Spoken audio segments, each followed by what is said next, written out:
Well, what can you say about what's just taken place if you're based over these sides in the UK, like myself, or if you're over there in the US or other parts of the world? In our case, it's taken place overnight and it's quite astonishing.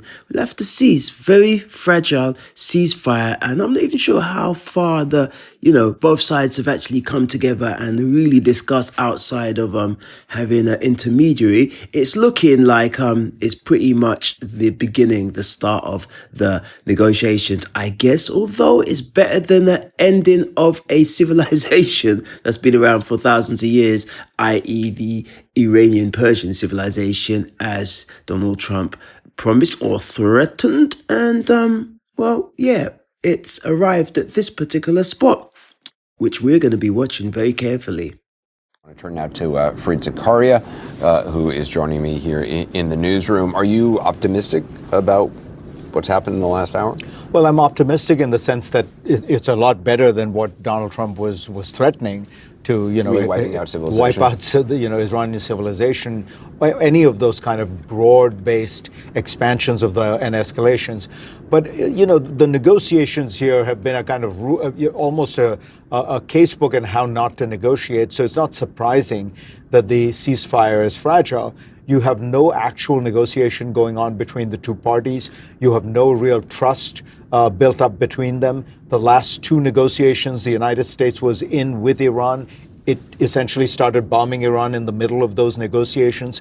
So it's not surprising that even though there does seem to be some kind of an agreement, it's very fragile, and it's probably going to take a while to work out. The president indicating tonight that this is kind of well along on things that possibly could be agreed on. It seems like the 10-point plan that Iran has talked about implies Iran control over the Strait of Hormuz, not just in this 2-week period, but afterward.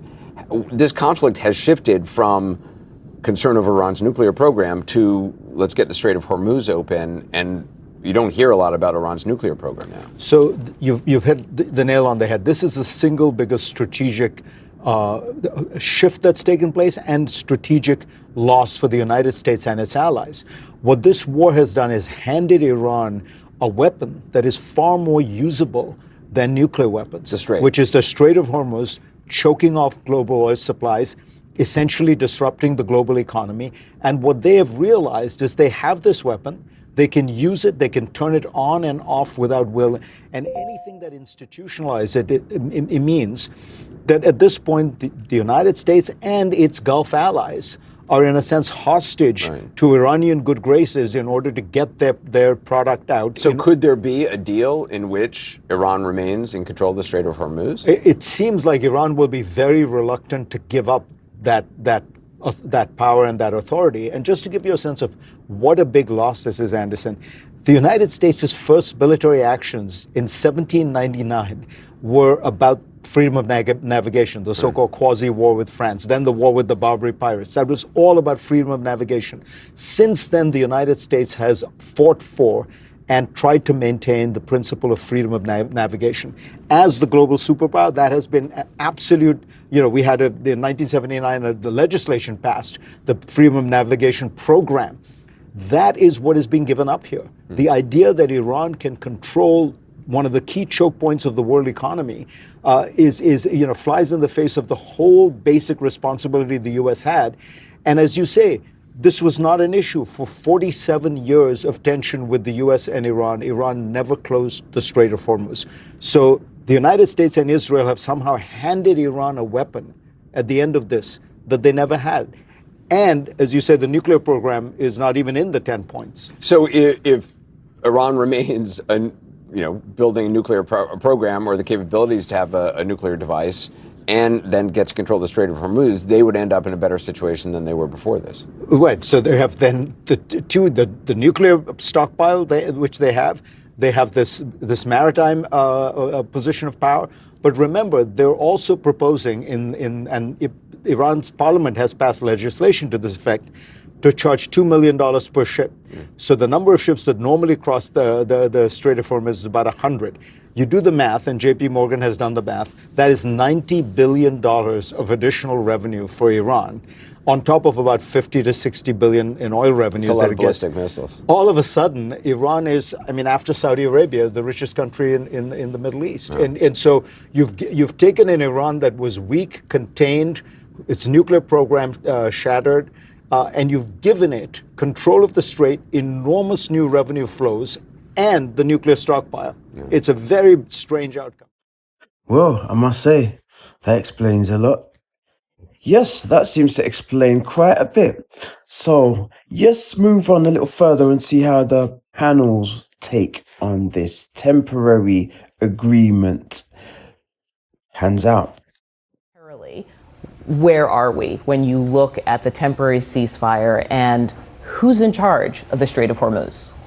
Well, right now it seems like Iran holds all the cards for the Strait of Hormuz still. And they have said in a very carefully worded statement that they will allow for some passage through the strait with technical limitations. So essentially saying who they allow, what they allowed to go through, and that the Iranian military is essentially determining that. So it seems like Iran is very much in charge of the strait. But militarily, I think we are exactly where we've been.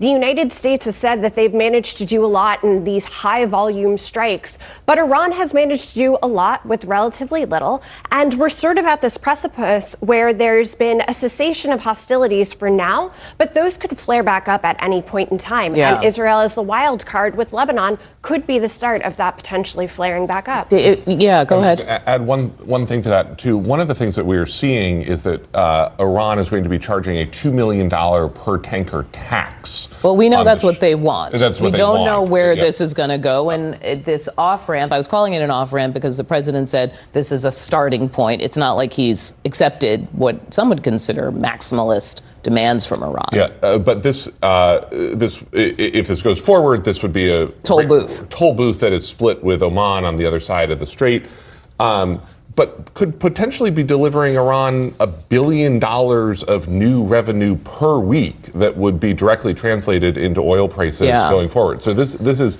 a situation where it's, I think, not just sort of where we were, but a substantially worse position for the global economy than we were 2 months ago. Which is where a lot of the questions are now. If you don't mind, David, I want to play for the audience one more time J.D. Vance, because he's in Budapest supporting Viktor Orban, but he also is going to be involved in these talks we're learning that Pakistan has helped organize. And he, at the start of this comment, and this happened just a few minutes ago, said we have a lot of leverage, the U.S., right now. Here he is.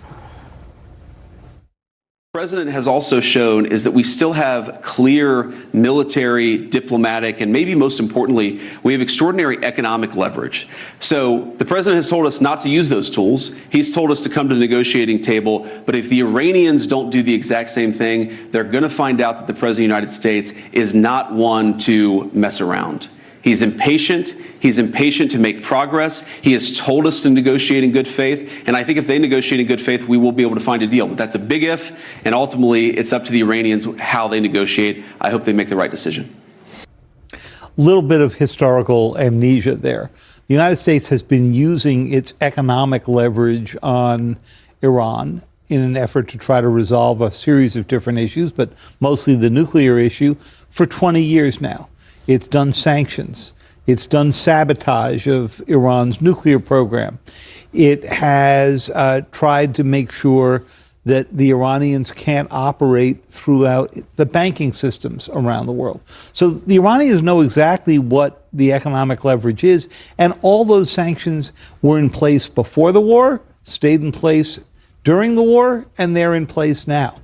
But I think the main thing to stay focused on here is what has changed now since the war started, since those negotiations ended in February and resulted? He's implying a lot. You know what I mean? And I know you wrote this morning that, Iran has been able to absorb more than 10,000 strikes, right? It's proved kind of resilient in a way. You're nodding that militarily that maybe was unexpected. But is the U.S. going to talks with more leverage the way he's describing? Did this diplomacy by ultimatum work? They are going to the talks with the leverage of having shown the Iranians what an incredible pounding can take, as Becca just described before. But they're also going without the strait being wide open, which it was on the first day of the war. Remember, the Strait of Hormuz was not the reason we went to war. It was a result of the war. Okay? So you've got to resolve the strait issue just to get back to where you were on February 28th. Then you go to the president's objectives on the 28th. The first one was get all the nuclear material out of Iran. It's still there. It's exactly where it was before the war. The second was greatly degrade or eliminate their missile stocks. Well, they've degraded a lot of them through the military strikes, but obviously there's still a good deal there, and they continued to do damage until yesterday. The third one was get rid of the Navy and the Air Force. Check. That one's done. Don't forget to hit that bell icon if you haven't yet subscribed to the channel. It's going to be a very interesting few days, hours, and even the minutes. Very interesting. It's going to be a lot more information and changes to take in when they really sit down and get talking, if they actually end up doing that. Israel, well, if they don't kind of desist from their actions, that will really scupper everything. So I guess Trump's going to have to do what he did last time and tell Netanyahu to turn the jets around, or something along those lines. But it's definitely going to be the space to watch. So keep an eye out for future updates. Leave your views in the comments section. I'll respond to every single one of them and catch up with you next time around. Thank you. Being here with myself, Onyu here at CornerSpeak. Be good, be safe, be creative. For now, I'm out.